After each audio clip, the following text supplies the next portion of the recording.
नमस्कार दोस्तों, मेरे YouTube channel yes I can teachers tutorial में आप सभी का स्वागत है। इस वीडियो में हम लोग इंग्लिश पेडागोजी से संबंधित कुछ महत्वपूर्ण 10 प्रश्न देखेंगे जो कि छत्तीसगढ़ शिक्षक भर्ती परीक्षा CG टेट और C टेट हेतु बहुत ही महत्वपूर्ण है। तो चलिए शुरुआत करते हैं। यदि आप लोग मेरे चैनल में पहली बार आए होंगे तो चैनल को सब्सक्राइब जरूर कीजिएगा और यदि वीडियो पसंद आए तो वीडियो को लाइक और अपने दोस्तों के पास शेयर कीजिएगा। चलिए पहला देखते हैं, विच of the following is not one of the criteria for assessing speaking ability as suggested by Bird and Denison in their 4-point scale. देखिए बर्ड और डेनिसन के द्वारा 1987 में जो 4-point स्केल सजेस्ट किया गया था उसमें से कौन सा जो है क्राइटेरिया नहीं है ना।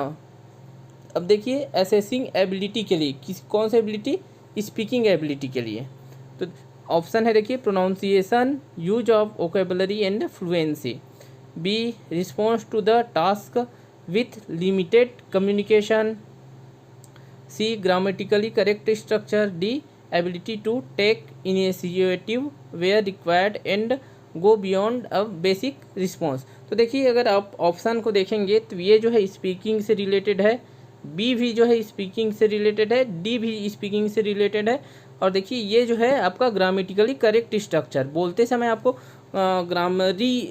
जो ग्रामर के से व्याकरण एकदम शुद्ध होना चाहिए उसके स्ट्रक्चर में, ये जो है ज़रूरी नहीं होता है ना। तो ये जो है यहाँ पे देखिए इसका आंसर जो है आपका ऑप्शन सी जो है करेक्ट आंसर होगा। अगला क्वेश्चन देखते हैं, क्वेश्चन 2 देखिए, which school of thought in the realm of English language learning see the errors as the part of learning process. देखिए which school of thought in the realm of English language learning see the errors as the part of learning process बोल रहा है। A behaviourist, B cognitivist, C socio linguistic, D none of the above. तो देखिए इसमें क्या बोल रहा है कि कौन सा जो है इंग्लिश लैंग्वेज लर्निंग में त्रुटि को जो है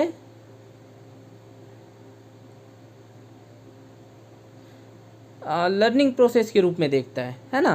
तो देखिए करेक्ट आंसर इसका कौन सा होगा, इसका करेक्ट आंसर होगा आपका कॉग्निटिविस्ट, है ना। ये जो है क्या है, ये त्रुटि को जो है एक लर्निंग प्रोसेस के रूप में देखता है। अगला देखते हैं, अगला question, learning grammar and mathematics is important for the mental growth of a child who has given the hypothesis. तो देखिए लर्निंग ये जो है हाइपोथेसिस किसके द्वारा दिया गया, तो ए पियाजे, बी वाइगोत्स्की, सी चॉम्स्की, डी न्यूमैन। तो देखिए ये दिया गया जो है वाइगोत्स्की के द्वारा, किसके द्वारा, वाइगोत्स्की के द्वारा, बी। अगला क्वेश्चन देखते हैं, question number 4, which of the following is not included in the progress testing, है ना। प्रोग्रेस टेस्टिंग में कौन सा जो है शामिल नहीं है, A informal observation, B assignment, C project, D in term examination. तो देखिए प्रोग्रेस टेस्टिंग के लिए, तो प्रोग्रेस टेस्टिंग के लिए इनफॉर्मल ऑब्जर्वेशन जो अनौपचारिक अवलोकन है, असाइनमेंट दिया जाता है, प्रोजेक्ट है, ये तीनों जो है प्रोग्रेस टेस्टिंग में सम्मिलित है। कौन सा नहीं है, तो ये जो इन टर्म एग्जामिनेशन है ये जो है प्रोग्रेस टेस्टिंग के लिए नहीं किया जाता है ना। तो ये जो है करेक्ट आंसर आपका हो जाएगा डी। अगला क्वेश्चन देखते हैं, question number 5, in an elementary class while teaching speaking which of the following must be avoided, है ना। कौन सा को जो है जब आप स्पीकिंग सिखाने के लिए जो है किसी प्रारंभिक कक्षा में टीचिंग कर रहे हैं तो क्या चीज़ को जो है अवॉइड करना चाहिए, है ना।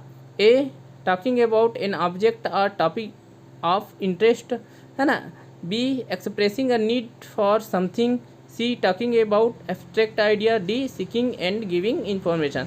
तो देखिए अगर ऑप्शन को देखेंगे आप तो आपको किसी वस्तु पे या किसी रुचिकर टॉपिक पे आपको बातचीत करना चाहिए तो ये तो करना चाहिए, ये तो है ना, तो ये होगा नहीं, है ना। यहाँ पे क्या है, अवॉइड करना चाहिए, मतलब उसको हमको क्या बोलते हैं, अवॉइड को उसको छोड़ देना चाहिए, है ना, उसको नहीं करना चाहिए। तो देखिए B expressing a need for something, तो ये भी करना चाहिए। C talking about abstract idea, है ना, एब्स्ट्रैक्ट आइडिया लिखा है ना, अमूर्त आइडिया पे हमको बातचीत करनी चाहिए। तो अगर प्राइमरी लेवल की बात करते हैं तो यदि आप अमूर्त आइडिया पे बात करने की बोलेंगे तो फिर वहाँ पे आपको दिक्कत होगा, है ना। तो यहाँ पे इसलिए देखिए करेक्ट आंसर यहाँ पे क्या हो जाएगा आपका ऑप्शन सी जो है, इसको हमको अवॉइड करना चाहिए। क्या को? अमूर्त आइडिया पे बातचीत करने को हमको एक एलिमेंट्री क्लास में जो है स्पीकिंग सिखाते समय अवॉइड करना चाहिए। अगला क्वेश्चन देखते हैं, question number 6। Test of English as a foreign language are the international English language testing system are the example are, है ना। देखिए इंग्लिश को एक फॉरेन लैंग्वेज के रूप में आपको परीक्षण करना है या फिर इंटरनेशनल इंग्लिश लैंग्वेज का आपको जो टेस्टिंग सिस्टम है वो किसका उदाहरण है ना। आर द एग्जाम्पल ऑफ, तो A proficiency test, B placement test, C diagnostic test, D progress test. तो देखिए ये किसका एग्जाम्पल है, तो ये जो है आपका प्रोफिशिएंसी टेस्ट का एग्जाम्पल है। करेक्ट आंसर यहाँ पे ए हो जाएगा। अगला क्वेश्चन देखते हैं, क्वेश्चन नंबर 7। देखिए यहाँ पे खाली स्थान है, उसके बाद दिया है देखिए the teaching of grammar is neither necessary not sufficient for learning a second language, है ना। ग्रामर जो है ना ही आवश्यक है और न ही पर्याप्त है किसी सेकेंड लैंग्वेज को सीखने के लिए। That is not necessary is proved by the first language learners success without it, that is not sufficient is proved by the second language learners lake of success, है ना। अब देखिए ये किसके द्वारा प्रूफ है, ये जब फर्स्ट लैंग्वेज लर्नर के द्वारा सीखा जाता है तो उसमें वो ग्रामर की आवश्यकता नहीं होती और उसमें फर्स्ट लैंग्वेज जो है लर्नर सीख जाता है ना, बिना ग्रामर के। उसी प्रकार इससे सिद्ध होता है कि ग्रामर की आवश्यकता नहीं। उसी प्रकार ये किससे सिद्ध होता है कि ग्रामर जानते हुए भी आप सेकेंड लैंग्वेज को नहीं सीख सकते। तो देखिए जब आप देखते हैं कि ग्रामर जानते रहते हैं उसके बाद भी क्या होता है, सेकेंड लैंग्वेज को सीखने में पूरी तरीके से सफलता नहीं मिलती, है ना। तो ये जो है सिद्ध करता है कि ग्रामर जो है सेकेंड लैंग्वेज को सीखने के लिए न ही आवश्यक है और न ही पर्याप्त है। तो ये जो कथन है वो किसका है, ओज प्रोपोजिशन इज दिस, है ना। ए चोमोस्की, बी हॉलीडे, सी स्किनर, डी न्यूमार्क। तो देखिए ये करेक्ट आंसर है न्यूमार्क का है, ऑप्शन डी जो है करेक्ट आंसर है न्यूमार्क का। अगला क्वेश्चन देखते हैं, question 8। Which of the following is not true about a cloud based language lab. A. Every user device as mobile, tablet or laptop is a learning unit. B. A physical language lab with multimedia computers is required. C. It gives the learner spatial and temporal liberty to learn the language. D. The teacher can see the progress of the learners from his or her on personal device as mobile, laptop और tablet. तो देखिए ये जो cloud based language lab है ये क्या है, ये एक प्रकार का सॉफ्टवेयर है या फिर ऐप है ना, जिसको क्या करते हैं किसी के मोबाइल में, है ना, आप रख लेते हैं, उसके बाद उसके थ्रू आप सीख सकते हैं लैंग्वेज को, है ना। तो देखिए ये क्या है, एक सॉफ्टवेयर है ना, सॉफ्टवेयर है जिसको किसी के मोबाइल में अपने मोबाइल में इंस्टॉल करके हम लैंग्वेज को सीखते हैं, है ना। तो देखिए इसके लिए कथन आपका पहला कथन सही है, सी कथन भी सही है, डी कथन भी सही है ना। और कौन सा कथन सही नहीं है, चूँकि ये सॉफ्टवेयर है और सॉफ्टवेयर को कोई भी मोबाइल में इंस्टॉल कर सकते हैं, है ना। तो ये जो है आपका बी कथन, इसके लिए जो फिजिकल लैंग्वेज लिखा है कि ये फिजिकल लैंग्वेज लैब नहीं है ना, ये क्या है, एक सॉफ्टवेयर है जिसको किसी भी मोबाइल में इंस्टॉल कर सकते हैं, है ना। तो ये बी कथन जो है इसके लिए करेक्ट नहीं है, ट्रू नहीं है ना। तो a physical language lab with multimedia computers is required, इसके लिए मल्टीमीडिया कंप्यूटर की रिक्वायर्ड होती है, ऐसा नहीं है ना, ये फिजिकल लैंग्वेज लैब नहीं है। तो करेक्ट आंसर बी हो जाएगा। अगला क्वेश्चन देखते हैं, क्वेश्चन नंबर 9।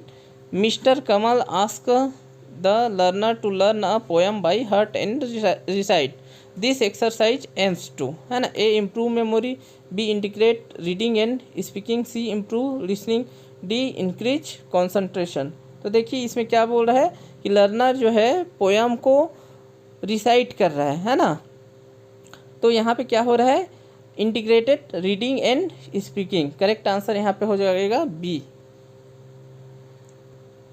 अगला क्वेश्चन देखते हैं, question number 10। Mister Deepak finds a slow learner in his class, which of the following action must he take to bring the learner in the mainstream? A, give him और her more homework, B, give him or her once personal notes, C, give him or her some scaffolding through remedial class, D, ask him or her to take the help of other student। तो देखिए क्या बोल रहा है कि Deepak finds a slow learner in his class, है ना। दीपक teacher है और उसके क्लास में जो है जो स्लो लर्नर है ना, धीरे से सीखने वाले हैं। तो which of the following action must be take to bring the learner in the mainstream, है ना। तो उसको जो है कौन सा एक्शन या कार्य जो है लेना चाहिए जो लर्नर को जो है मैन स्ट्रीम में, मतलब दूसरे उनके स्लो लर्नर है उसको मतलब मेन स्ट्रीम में लाने के लिए, है ना। तो देखिए क्या है कि उसको ज़्यादा से ज़्यादा होमवर्क देना चाहिए, ए ऑप्शन बोलता है। बी ऑप्शन बोलता है कि उसका पर्सनल नोट्स बना देना चाहिए, पर्सनल नोट्स देना चाहिए उसे, है ना। सी बोलता है कि उसको कुछ स्कैफोल्डिंग देना चाहिए रेमेडियल क्लास के थ्रू, है ना। तो स्कैफोल्डिंग क्या होता है कि बड़े के द्वारा छोटे को मदद करना, है ना। तो ये जो है करेक्ट आंसर आपका हो जाएगा सी ऑप्शन, गिव हिम और हर सम स्कैफोल्डिंग थ्रू रेमेडियल क्लास, है ना। रेमेडियल क्लास के द्वारा उसको कुछ सहायता देने की आवश्यकता है ना। करेक्ट आंसर सी हो जाएगा। दोस्तों इस वीडियो में इतना ही।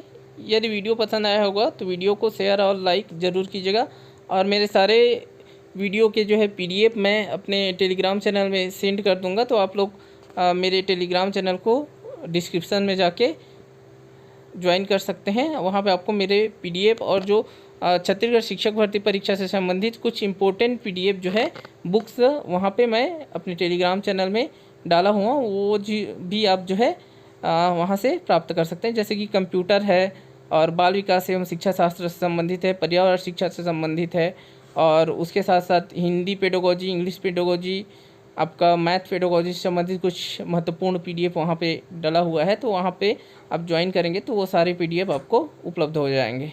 तो दोस्तों इस वीडियो में इतना ही, मिलेंगे नेक्स्ट वीडियो में किसी अन्य टॉपिक पे। धन्यवाद।